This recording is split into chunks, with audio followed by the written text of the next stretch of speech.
and boom, there goes the archer. Looks like a tiger took it out. And now we have 2 tigers, 2 Hummels, and a Nashorn for those keeping score at home. And they're certainly, oh, and yeah, another thing that Lollybo does is he buys some artillery sometimes. Lollybo actually purchased 2 25-pounders a while ago, and we're shelling them right now, and yeah, that's perfectly viable. I'm not saying you can't ever buy a big tank, or you can't ever buy a giant honking artillery gun. I'm just saying there's different styles of play, and you should probably at least give this sort of thing a try. Like, the heaviest thing I've bought so far has been like an armored car or a mortar, and it's like, I'm doing fine. I have certainly held my point. I'm pushing on the right, and we'll see how it goes. And I've certainly killed more than I've lost points-wise. Like, if I ever felt like it, I could decide just to buy a fucking heavy tank, whereas meanwhile, I've knocked out like a Panzer IV and like a Pak-40 and a bunch of infantry and stuff, so this is going to be bad. That Hummel's firing at my mortar. Another reason I set up those sandbags, that first Hummel shot saved me, but yeah, really should have been spread out more. Wasn't really thinking about the Hummel, and that was just devastating. Look at that. That was horrible. So, yeah, mortar didn't really work out, and on the plus side, this Hummel has made quite a few craters for me to use. So now my plan is just to, like, pretend I'm Buzz Aldrin or whatever. Who got to walk on the moon? Buzz Aldrin and Neil Armstrong, and Michael Collins was stuck orbiting the moon while the other people walked on it. Like, wouldn't that suck? Like, you're an astronaut and you get to go all the way to the moon, and your job is to, like, stay in the spaceship orbiting around the moon while your buddies walk around. God damn. So yeah, those were Lollybo's 2 howitzers. So yeah, you can buy big honkin' field guns and big tanks. And still be like Lollybo and I. It's just don't make it your modus operandi to sit back and try and take the opponent out without ever actually engaging them. War is not a nice, clean thing. Like, watch what our allies about to do. Watch this. Vroom, right up the middle. Driving right the fuck down the middle, right down the road. Not gonna stop for anything. Okay, he stops right there. He's gonna blow the crap out of that Hummel, and his armored car is dead. Like, remember the last time he tried this? His armored car just got owned by the Nashorn, and he knows that's gonna happen again. Like, this armored car is not making it out of there. But yeah, he's taking out this Hummel. Right now he's trying to blow it up because he doesn't want them to repair it. Although, frankly, I could have probably kept them from repairing it. But anyways, now it's on fire. And, yeah, he's going for the other Hummel. Look at that. Balls of steel. Okay, this is the aggression I'm talking about. And the Pak-40 owns it. But, turns out there's a Pak-40 hidden in that bush, so that was good. But yeah, like, that's the kind of aggression I'm talking about. And that's the reason we have 71 points and they have 16 points. There you go. So I'm gonna get a Black Prince. So the Black Prince, while we're talking about super tanks, get into that crater. No, never mind. You're dead. Okay, the Black Prince is a giant tank. That's the hero unit. It costs 9 or 10 hero points or something. It's one of the hero units. And he says he's godly with tanks, and at this point I believe this guy. He's a pretty good player. I enjoy everything he's done. Like, I'm not a huge fan of the super duper heavy tanks. I don't think the Black Prince should be in the game. The Black Prince never existed during World War II. It was like a Korean War tank. God damn it, he got his fucking Celchuuu. Okay, one problem I have with this ally is that he's gotten more tanks stolen by the opponent than, like, he's blown up, probably. No, maybe he's killed like 3 tanks and gotten 2 stolen. That's not like that. We're spending about as much time fighting his tanks as we are spending fighting their tanks. So, be a little more careful with oh, another thing. If you buy light vehicles and stuff and armored cars, you can drive them into enemy territory, no problem. They'll probably get blown up when they get killed. But if you drive a tank around like a monkey and get yourself owned, they're just going to take your tank. So that's another reason not to buy these super heavy tanks. Because like a super heavy tank falls into enemy hands, big deal.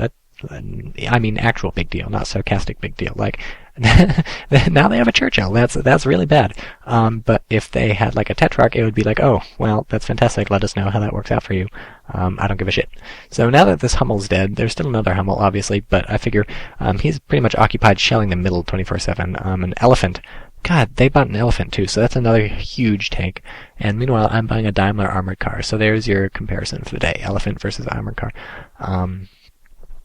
So heavy tank. What was I saying? Well, Black Prince I don't think should be in the game, but as long as this guy's fine. He can use everything well. He's using infantry and armored cars quite a bit, so he's certainly earned his tank. There's the elephant up in the distance. It's a huge tank destroyer. It's basically an 88 with a crap ton of armor. Watch for elephant is what I say. Yes, because you don't want your Black Prince getting owned by the elephant. Big old tank. So yeah, Lollybo getting pushed off this point finally. I think he has a bunch of like conscript sort of people over there is what he has, or maybe they're Anzac. I can't remember. I think all the Anzac people got wiped out by. Yeah, he has militia men. They're just getting owned by these paratroopers. All his Anzac men got owned by the Hummel or something earlier. Yeah, so the cheap infantry are you really get what you pay for with those guys. They'll just melt like butter to everybody. And yeah, my plan here is basically reenact the whole mortar thing. Only this time, hope the Hummel. The singular Hummel, since the other Hummel's dead, hope the Hummel does not turn and fight me. But since it's possible, I'm also setting up defenses and... Well, I'm setting up defenses again to guard the mortar, but this time I'm trying to be even more spread out, trying to set sandbags near craters so that when the sandbag is destroyed, I can just crawl straight into the crater. And what I'm paying special care to do is position my machine gun people extremely well. These are the two guys with Brens that come with the commandos, so they're the most important linchpins of the defense. And so that's what I care about. And so, anyways, Mr. Mortar is here, and it's time for him to get into gear and hopefully have a bit more luck than his allies. And so since there's this big hill, I can get extremely close with the mortar and not worry about direct fire, and they'd have to crest the hill to hit me. Hummel again, wiping out like tons of Lollybo's infantry. But, you know, attrition. That's how it works. Whatever. Throw some people at him, see how it works. And yeah, I'm certainly spreading out, and my objective is to get sight so that my mortar can start shelling them. And here we go. Here comes the shelling. We'll see how this mortar works. Ooh, it's killed somebody already. Fantastic. Capital job. Who else? Who's next? Who's next on the list? The tree. Okay, well, was not aiming for the tree, but I will settle for a tree, I suppose. Would also be probably a good idea to take out their sandbags, but it's notoriously difficult to hit mortars, or to hit sandbags with mortars. You gotta get a pretty direct hit. There's some sandbags dead. Alright, come on, kill some of these people. Kill some of these people. Let's go, let's go, let's go. Come on, come on, come on. The sooner these people die, the sooner I can move in and take the point. Which is important because they've taken our leftmost point almost. So, Lollybo's fighting to get it back. He needs a spotter, apparently, for his Black Prince. I'm not sure what he needs to be spotting for. Presumably all that crap that's in the middle, including the TychoCelchuuu, which would not be there if he had not lost it. But whatever, I'm always one to help out an ally who's helped me out before, and this guy's been playing very well, so... he certainly helped me out before. I certainly killing that Hummel was a good idea. So yeah, I'm moving my infantry forward to spot, and there's this guy in a bush, but luckily I kill him. Yeah, you don't need to get super close with infantry to be spotters, especially in assault squad. They certainly upped the infantry sight range, so I'm just crawling this guy forward, and somehow he's not been killed by this Pack 40 and the people shooting at him. And my mortar's been firing the entire time. I don't know what at, but I think that's where the Pack 40 is, so I'm trying to knock out the Pack 40 at this point.